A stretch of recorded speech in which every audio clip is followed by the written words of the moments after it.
خلفائے راشدین، عموماً ہمارے جلسے اور ہمارے خطابات کا جو موضوع ہوتا ہے یہی 4 ہستیاں ہوتی ہیں، لیکن اسپیشلی کسی اور صحابی کی سیرت اور اس کے فضائل کو بیان کرنے کے لیے ایک مستقل موضوع رکھا جائے اور اس پر ایک مستقل محفل رکھی جائے، یہ بہت کم ہی دیکھنے میں آیا ہے۔ اور آج پہلی مرتبہ ہم ایک جرنیل اسلام کے ایک بہت بڑے فاتح کا ذکر خیر کرنے کے لیے ہم اکٹھے ہوئے ہیں، تو یہ ایک بڑی قابل تقلید مثال ہے، اور چاہیے کہ دیگر صحابہ کرام کے بھی ایام اسی طرح منائے جائیں اور ان کا ذکر خیر بھی کیا جائے کہ خلفائے راشدین کے جو ہے محامد، ان کو تو ہم بیان کرتے ہی ہیں، ہر سال تسلسل سے ہو رہا ہے اور ہونا چاہیے بھی، لیکن اس کے ساتھ ساتھ دیگر صحابہ کرام کا ذکر خیر بھی ہونا چاہیے۔ اور ہم دعا کرتے ہیں کہ اللہ تعالیٰ آج امت مسلمہ کے اندر کوئی دوسرا خالد بن ولید پیدا فرمائے۔ اللہ تعالیٰ جو مسلمانوں کی جو فوجیں ہیں، جو چیف آف آرمی سٹاف ہے مختلف ملکوں کے، پاکستان کا بھی چیف آف آرمی سٹاف ہے، اور بھی جو اسلامی ممالک ہیں ان کے جرنیل ہیں، فوجوں کے سپاہ سالار ہیں، اللہ تعالیٰ ان میں سے کسی کے اندر خالد بن ولید کی روح پیدا فرما دے، ان جیسا جذبہ جہاد پیدا فرما دے، تو امت مسلمہ کی بگڑی سنور سکتی ہے۔ خدا تعالیٰ ہمیں کوئی دوسرا خالد بن ولید عطا فرمائے، اللہ تعالیٰ ہمیں کوئی دوسرا صلاح الدین ایوبی عطا فرمائے، اللہ تعالیٰ امت مسلمہ کو کوئی دوسرا محمود غزنوی عطا فرمائے، اللہ اس امت کو کوئی دوسرا موسیٰ بن نذیر عطا فرما دے، کوئی دوسرا طارق بن زیاد عطا فرما دے۔ اسلام کی تاریخ تو جرنیلوں سے بھری ہوئی ہے، اسلام کی تاریخ تو فاتحین سے بھری ہوئی ہے،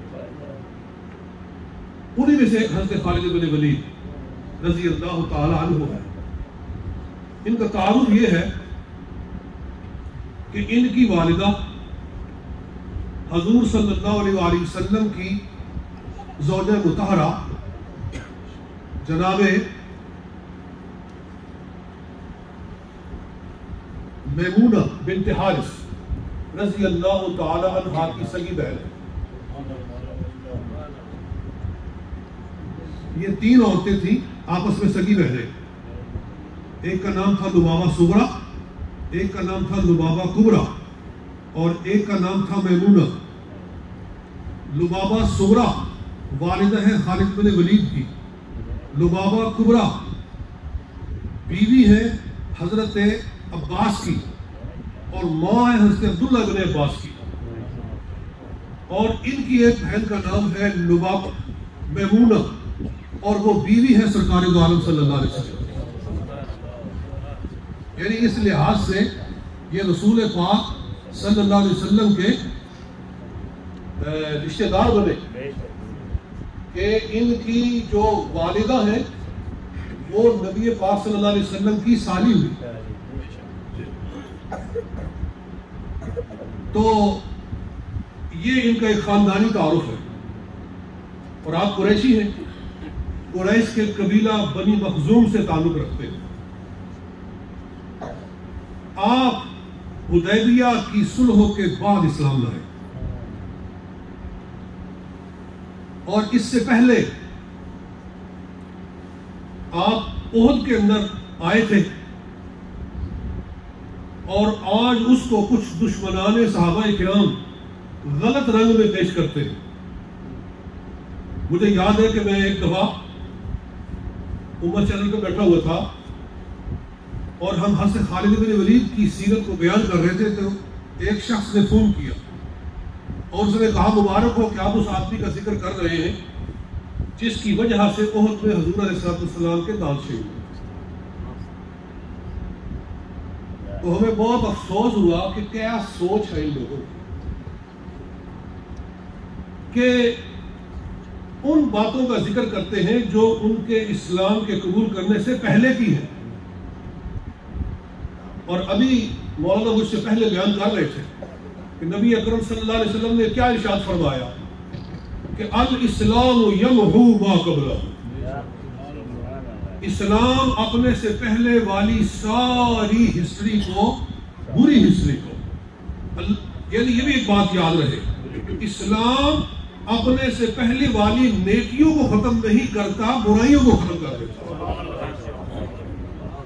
اسلام سے پہلے جس نے کوئی نیکی کی ہوئی ہو تو نیکی ضائع نہیں ہوتی، لیکن برائی اگر کسی نے کی ہوئی ہے اسلام لانے سے پہلے تو جب اسلام لاتا ہے تو ایسے ہو جاتا ہے جیسے آج ماں نے اس کو جنم دیا. اور یہ حدیث ہی نہیں، یہ تو قرآن کا فیصلہ ہے، یہ قرآن کا فیصلہ ہے. آپ قرآن سن کے ذرا ذوق سے سبحان اللہ کہیں گے؟ ذرا محفل میں تھوڑی سی حرکت ہونی چاہیے، بالکل خاموشی بھی مناسب نہیں ہے. اگرچہ میری طبیعت کوئی بحال نہیں ہے، نظرہ مجھے کافی شریف آپ میری آواز سے بھی محسوس کر رہے ہیں، لیکن پھر بھی کوئی بات نہیں. رب العالمین ارشاد فرماتا ہے قُلْ لِلَّذِينَ كَفَرُوا إِن يَنْتَهُوا يُغْفَرْ لَهُم مَّا قَدْ سَلَفَ. آپ فرما دیجئے اے کافرو، قُلْ لِلَّذِينَ كَفَرُوا إِن يَنْتَهُوا، اگر وہ کفر سے باز آ گئے اور اسلام لے آئے، یغفر لہم ما قد سلف، تو پھر اس سے پہلے جو کچھ ہو چکا ہے اللہ سب معاف فرما دے. دیکھیے حضرت فاروق اعظم نبی اکرم صلی اللہ علیہ وسلم کو شہید کرنے کے لیے گھر سے نکلے تھے. جی سب کو معلوم ہے نا، نکلے کس لیے تھے؟ حضور صلی اللہ علیہ وسلم کو شہید کرنے کے لیے، مگر وہ جو سر لینے کے لیے نکلا تھا اس نے سر حضور کے قدموں میں رکھ دیا، اسلام قبول کر لیا. اب پچھلی باتیں ساری ختم ہو گئی، ان کو دہرانا جائز نہیں ہے. میں ان لوگوں سے کہتا ہوں یہ جو حضرت خالد بن ولید کی پچھلی باتوں کو دہراتے ہیں کہ کربلا کا واقعہ جو ہے نا اس میں حضرت حر کا بڑا ذکر کرتے ہیں. یہ لوگ، میں نام نہیں لیتا، حضرت حر کی ہسٹری بڑی بیان کرتے ہیں کہ حضرت حر کون تھے. حضرت حر یزید کے لشکر میں سے تھے، وہ امام حسین رضی اللہ تعالیٰ عنہ کو شہید کرنے کے لیے، ان کا مقابلہ کرنے کے لیے آئے تھے. لیکن جناب امام علی مقام کی تلاوت سنی تو دل کی دنیا بدل گئی. آپ نے فجر کی نماز پڑھائی، حضرت حر سن رہے تھے قرآن کی تلاوت، تو نواسے رسول کی تلاوت سن کے دل کی دنیا بدل گئی اور یزید کا لشکر چھوڑ کر حسین پاک کے لشکر میں آ گئے. جی آ گئے نا. تو اب پچھلی ساری باتیں ختم ہو گئی. بولو پچھلی ساری باتیں ختم ہو گئی، اب ان کا ذکر نہیں کیا جائے گا. اور میرے دوستوں مجھے یہ بتاؤ کہ جس پر نواسے مصطفیٰ کی نگاہ پڑ جائے اس کی تو پچھلی ساری غلطیاں ختم ہو جائے، تو جس پر خود مصطفیٰ کی نظر پڑ جائے اس کی برکت کا کیا؟ جن کو کملی والے نے بدلا ہے، یہ خالد بن ولید رضی اللہ، حضرت حر، میں کہتا ہوں وہ امام حسین کی کرامت ہے اور خالد بن ولید حسین کے نانا کا معجزہ ہے. ٹھیک ہے نا؟ اگر کرامت کے قائل ہو تو سرکار کے معجزے کے بھی قائل. اس نے خوب کہا ہے کہ جس طرف چشم محمد کے اشارے ہو گئے، ایک شعر یاد آ گیا، جس طرف چشم محمد کے اشارے ہو گئے، جتنے ذرے سامنے آئے ستارے ہو گئے. سرکار کی نگاہوں میں آیا تو ابو بکر ہے تو صدیق بن گیا، عمر ہے تو فاروق اعظم بن گیا، جی عثمان ہے تو ذوالنورین بن گیا، علی ہے تو حیدر کرار بن گیا، اور خالد ہے تو سیف اللہ بن گیا. اللہ کی تلوار بن گیا. اللہ کی تلوار کس نے بنایا ہے؟ محمد مصطفیٰ کی نگاہ نے بنایا. حضور کی نگاہ کرم ہو گئی تو اللہ کی تلوار بن گئے، وگرنہ کون تھا حضرت خالد کو آج یاد کر رہے ہیں؟ بیٹے کس کے ہیں؟ جی ذرا یہ بھی اللہ کی قدرت سے قربان جائے کہ یخرج الحی من المیت و یخرج المیت من الحی، زندوں سے مردے پیدا کر دیتا ہے، مردوں سے زندہ پیدا کر دیتا ہے، زندے پیدا کر دیتا ہے۔ ولید ابن مغیرہ جس کے رد میں اللہ نے قرآن نازل فرمایا اور اس کی برائیاں گنوائیں، وَتُلِّمْ بَعْدَ ذَلِكَ ذلیل اس کو فرمایا، اللہ تعالیٰ نے اسی کے بیٹے کو اسلام کی تلوار بنا دیا۔ تو حضرت خالد بن ولید رضی اللہ تعالیٰ عنہ آپ جب اسلام قبول کرنے کے لیے آئے تو یہ 3 آدمی مکہ سے نکلے تھے اسلام قبول کرنے کے لیے۔ ایک تھے حضرت خالد بن ولید، ایک تھے حضرت عمرو بن العاص، اور تیسرے تھے حضرت عثمان بن طلحہ رضی اللہ تعالی عنہم۔ یہ تینوں لوگ اسلام قبول کرنے کے لیے مکہ سے نکلے۔ حضور صلی اللہ علیہ وآلہ وسلم اس دن صبحوں سے بڑے حشاش ہیں، آپ کی طبیعت صبحوں سے بڑی خوش ہے اور آپ تازہ غسل کرتے ہیں اور گھر میں جو اچھے کپڑے تھے سرکار نے وہ زیب تن فرمائے۔ گھر والوں نے پوچھا یا رسول اللہ آج اتنے خوش ہیں، آج کیا بات ہے؟ فرمایا ابھی تمہیں پتہ چلنے والا ہے۔ تو عصر و ظہر کے قریب یہ تینوں لوگ جب حضور علیہ السلام کی بارگاہ میں حاضر ہوئے اور کلمہ اسلام قبول کیا تو نبی اکرم صلی اللہ علیہ وسلم نے ارشاد فرمایا کہ ان مکہ قد القت اقطاع کمدہا الیہ، یا اس طرح کے ملتے جلتے الفاظوں کما قال رسول اللہ صلی اللہ علیہ وسلم، سرکار نے فرمایا آج مکے نے اپنے جگر کے ٹکڑے میری طرف ڈال دیے، آج مکے کے شہر نے اپنے جگر کے ٹکڑے میرے پاس بھیج دیے ہیں۔ حضور اتنے خوش ہوئے کہ ان کے آنے کے لیے آپ نے باقاعدہ غسل فرمایا، آپ نے باقاعدہ نئے کپڑے پہنے اور ان لوگوں کے آنے پر آپ اتنے راضی ہوئے۔ حضور جان رہے تھے کہ یہ عام آدمی نہیں آئے ہیں، میرے پاس بڑے بڑے فاتحین آ گئے، بڑے بڑے سپاہ سالار آ گئے۔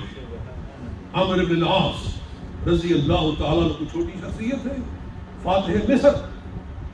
آج بھی مصر جاؤ تو مسجد ہے عمرو بن العاص کے نام سے، وہاں ان کی قبر ہے، اور پورا مصر جس کی تلوار سے فتح ہوا وہ حضرت عمرو بن العاص رضی اللہ تعالیٰ، اور یہ پورا بحرین جس نے فتح کیا، اور یہ اتنے چھوٹے چھوٹے ملک، یہ کویت اور متحدہ عرب امارات، یہ اردن، یہ سب حضرت خالد بن ولید کی تلوار سے فتح ہوئے۔ اور پھر حضور صلی اللہ علیہ وسلم نے حضرت خالد بن ولید کو پہلی جنگ جس میں بھیجا وہ جنگ موتا تھی، جنگ موتا، اس کا صحیح تلفظ موتا، جنگ موتا۔ قربان جائے ذرا آپ حیران ہو گئے دیکھ کر سن کر کہ لشکر کفار رومیوں کا لشکر 1,00,000 پر مشتمل ہے۔ کتنا؟ 1,00,000 فوج ہے، اور اس کے مقابلے میں صحابہ کرام جو مدینہ طیبہ سے گئے تھے صرف 3,000، یعنی ایک کے مقابلے میں آپ سمجھ لیں کہ 33، ایسے ہی ہو گیا نا کہ 1,000 کے مقابلے میں 33,000، کیونکہ ادھر 3,000 ہے اور ادھر پورا 1,00,000 ہے۔ یعنی بدر سے بھی حیران کن بات ہے کہ بدر کے اندر صحابہ کرام 313 تھے اور کفار 1,000 کے لگ بھگ تھے، 1,000 یا کچھ تھوڑے سے زیادہ تھے، تو گویا ایک کا مقابلہ 3 سے تھا، رفلی 3 یا 4 سے، اور یہاں ایک کا مقابلہ 33 سے تھا۔ اور اتنا دور تھا مدینہ طیبہ سے، کسی دوسرے ملک میں جا کر، شام میں جا کر لڑائی ہوئی، اپنے گھر کے اندر لڑنا آسان ہوتا ہے اور کسی دیار غیر میں جا کر لڑنا بہت مشکل ہوتا ہے. کسی مدد کا پہنچنا آسان نہیں ہوتا. لیکن یہ سب صدقہ ہے سرکار صلی اللہ علیہ وسلم کی دعاؤں کا. سرکار نے فرمایا کہ میں 3 جرنیل مقرر کرتا ہوں، 3 تمہارے کمانڈر ان چیف مقرر کرتا ہوں. سب سے پہلے میرے غلام حضرت زید بن حارثہ. زید بن حارثہ کو فرمایا سب سے پہلے یہ سپہ سالار ہوں گے، ہم لشکر کے امیر ہوں گے. اور قربان دے حضور صلی اللہ علیہ وسلم نے حضرت زید کو کہیں بھی مامور نہیں بنایا، اپنے غلام کو جب بھی بنایا امیر ہی بنایا. آپ جانتے تھے کہ انہوں نے شہید ہو جانا ہے، اس لیے ان کو سب سے پہلے رکھا اور کہا کہ یہ شہید ہو جائے تو پھر میرے چچا زاد بھائی حضرت جعفر بن ابی طالب جو حضرت علی کے بھائی ہیں یہ کمانڈر ان چیف ہو گیا. اگر یہ بھی شہید ہو جائے تو پھر عبداللہ بن رواحہ جو حضور کے درباری شاعر تھے، حضور کے سامنے نعتیں سنایا کرتے تھے، وہ امیر ہوں گے. اور اگر وہ بھی شہید ہو جائے تو پھر مسلمان آپس میں مشورہ کر کے جس کو چاہے امیر بنا لیں. تو گویا حضور صلی اللہ علیہ وسلم جانتے تھے کیا ہونے والا ہے. یہ تینوں شہید ہونے والے جیسے حضور نے فرمایا اسی طرح سے ہوا، اسی طرح سے ہوا. اور ادھر شام میں جنگ ہو رہی ہے اور ادھر حضور صلی اللہ علیہ وسلم مسجد نبوی کے منبر پر بیٹھ کر وہاں کا آنکھوں دیکھا حال بیان فرما رہے ہیں. اللہ تعالیٰ نے سب پردے درمیان سے ہٹا دیے ہیں اور حضور جو دیکھ رہے ہیں دیکھ دیکھ کر صحابہ کو بتا رہے ہیں. اور جب تینوں شہید ہو گئے تو سرکار نے فرمایا کہ اب اللہ کی ایک تلوار اٹھی ہے. اس موقع پر حضور نے حضرت خالد کو اللہ کی تلوار کہا. فرمایا اب اللہ کی ایک تلوار کھڑی ہوئی ہے. اور خالد نے اب لشکر کا علم اٹھا لیا ہے. چنانچہ حضرت خالد بن ولید نے پھر لڑنا شروع کیا. ایک تلوار ان کے ہاتھ سے ٹوٹی، لڑتے لڑتے پھر دوسری ٹوٹی، پھر تیسری ٹوٹی، پھر 5ویں 6ٹی 7ویں 8 تلواریں ان کے ہاتھ سے ٹوٹی. اور 8ویں تلوار پہ اللہ تعالیٰ نے فتح عطا فرمایا اور صرف 3000 کا لشکر 1 لاکھ کے اوپر غالب آیا اور رومی 1 لاکھ کا لشکر بھاگنے پر مجبور ہوا اور ہزاروں کی تعداد میں قتل ہو گئے. اور اللہ تعالیٰ نے خالد بن ولید کو عظیم الشان فتح عطا. یہ پہلی فتح تھی، بلکہ یہ پہلا معرکہ تھا ان کا. اسلام میں داخل ہونے کے بعد یہ ان کا پہلا ہی معرکہ تھا. پہلی ہی جنگ میں بھیجے گئے اور پہلے ہی جنگ کے اندر ایسا مثالی کارنامہ سر انجام دیا کہ قیامت تک اس کو امت مسلمہ یاد رکھے گی. اور صحابہ اکرام کہتے ہیں کہ ہم نے دیکھا اس جنگ موتا کے اندر حضرت خالد بن ولید ایسے بے خوف تھے کہ تلوار لے کر لشکر کفار کے اندر گھس جاتے تھے اور لڑتے لڑتے پچھلی طرف سے جا نکلتے اور وہاں سے تلوار لے کر پھر داخل ہوتے اور پھر ادھر سے گھستے اور ان کی صفیں پلٹتے ہوئے اور سینکڑوں کو قتل کرتے ہوئے پھر اپنے لشکر کے اندر آ جاتے. ایسے گھوم رہے تھے جیسے کوئی آدمی پانی میں گھوم رہا ہے. کوئی ڈر ہی نہیں ہے، کوئی خوف ہی نہیں ہے. اللہ تعالیٰ نے ان کا دل ایسا شیر و جذب بنایا. اور کیوں نہ ہو کہ حضور جس کو تلوار کہتے ہیں اللہ کی تلوار کہتے ہیں. یہی وجہ ہے ابھی مجھ سے پہلے بھی مولانا بیان کر رہے تھے کہ سینکڑوں جنگوں کے اندر وہ شامل ہوئے اور کسی جنگ کے اندر ناکام نہ لوٹے، کامیاب لوٹے. لیکن جب وفات آئی تو بستر پر اور رو رہے تھے بہت. صحابہ نے پوچھا یا اے خالد بن ولید موت کے ڈر سے رو رہے ہیں؟ فرمایا نہیں، موت کے ڈر سے کب رو رہا ہوں، میں اس لیے رو رہا ہوں اس موت کو میں نے برستے ہوئے تیروں میں ڈھونڈا. اس موت کو میں نے چمکتی ہوئی تلواروں کے اندر ڈھونڈا. اس موت کو میں نے بڑے بڑے مارکوں کے اندر ڈھونڈا، وہاں مجھے نہ ملی. اور آج میں بستر کے اوپر اونٹ کی طرح ایڑیاں رگڑ کے فوت ہو رہا ہوں، اس لیے مجھے رونا آ رہا ہے. تو ایک صحابی نے کہا کہ پھر آپ کو مبارک ہو کہ نبی اکرم صلی اللہ علیہ وآلہ وسلم نے ارشاد فرمایا ہے کہ انما الاعمال بالنیات، اعمال کا دار و مدار نیت پر ہوتا ہے۔ جب آپ شہادت کی آرزو میں ساری زندگی لڑتے رہے ہیں تو اللہ تعالیٰ نے آپ کو شہیدوں میں ہی شامل فرمایا، آپ شہید ہیں۔ اور مجھے اس سے اختلاف ہے کہ ان کا مزار شام میں ہے، یہ نہیں، یہ میرے سامنے اسطلغابہ موجود ہے۔ یہ جو باتیں میں کر رہا ہوں، میں ہوائی باتیں نہیں کر رہا، یہ میرے سامنے اسطلغابہ فی معرفت الصحابہ امام ابن جزری کی 7,500 صحابہ کرام کے حالات لکھے ہیں اس کتاب کے۔ یہ دوسری جلد ہے، یہ 8 جلدوں پر مشتمل ہے۔ تو حضرت خالد بن ولید کے حالات کے اندر وہ لکھ رہے ہیں کہ حضرت فاروق اعظم رضی اللہ تعالیٰ عنہ کے زمانہ میں مدینہ طیبہ میں ان کا وصال ہوا اور حضرت فاروق اعظم نے ان کا جنازہ پڑھا،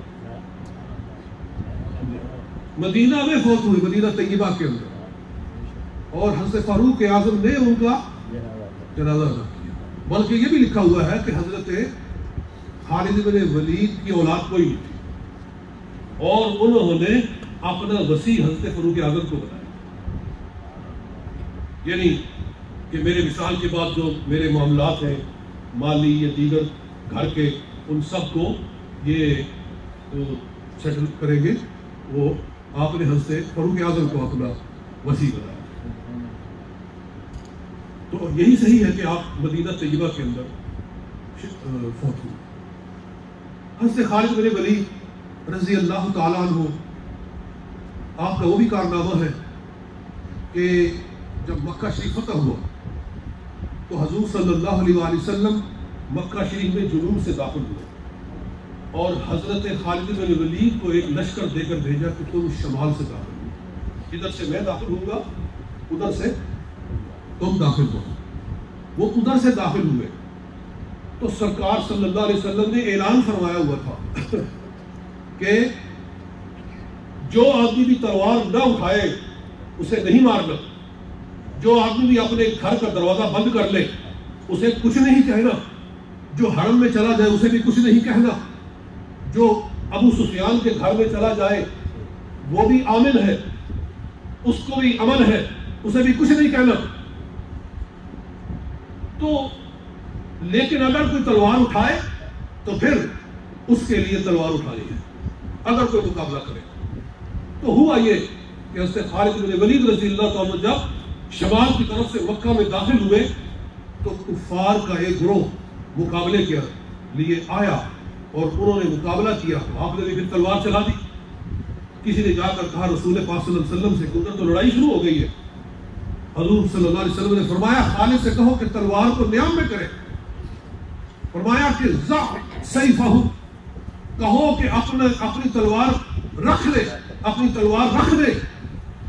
وہ گیا، اس نے کہا کہ حضور فرما رہے ضع سیفہ کا، اپنی تلوار کو رکھ دے۔ انہوں نے مزید چلانی شروع کر۔ یہ واقعہ مدارج النبوت میں شیخ صاحب نے لکھا ہے، شیخ عبداللہ دستگیر رحمۃ اللہ تعالیٰ نے، کہ مزید لڑنا شروع کر دیا۔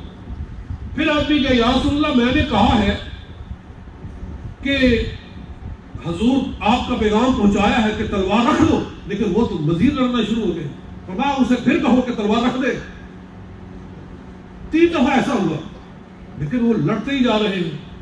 نبی اکرم صلی اللہ علیہ وسلم فرمایا اسے پکڑ کے میرے پاس لاؤ۔ لایا گیا، کہا کہ یہ آدمی کہتا ہے کہ 3 دفعہ تجھے کہا گیا ہے کہ تلوار رکھ دے اور تو آگے سے تلوار کو چلائے جا رہا ہے۔ کہنے لگے اللہ کی قسم مجھے یہ کہہ رہا تھا کہ تلوار چلاتے جاؤ، یہ مجھے یہ کہہ رہا تھا تلوار چلاتے جاؤ۔ وہ کہنے لگا اللہ کی قسم میں یہی کہتا تھا کہ تلوار رکھ دو، اور آپ فرماتے ہیں کہ اللہ کی قسم یہ مجھے کہتا تھا کہ تلوار چلاؤ۔ دونوں قسمیں اٹھا رہے ہیں۔ اللہ کی طرف سے وحی آئی، رب العالمین نے ارشاد فرمایا میرے محبوب دونوں سچ کہہ رہے ہیں۔ یہ بھی ایسے ہی کہہ رہا تھا کہ تلوار رکھ دو، لیکن ہم خالد کی کانوں میں، اس کے کانوں میں یہ بات ڈال رہے تھے کہ تلوار چلاؤ۔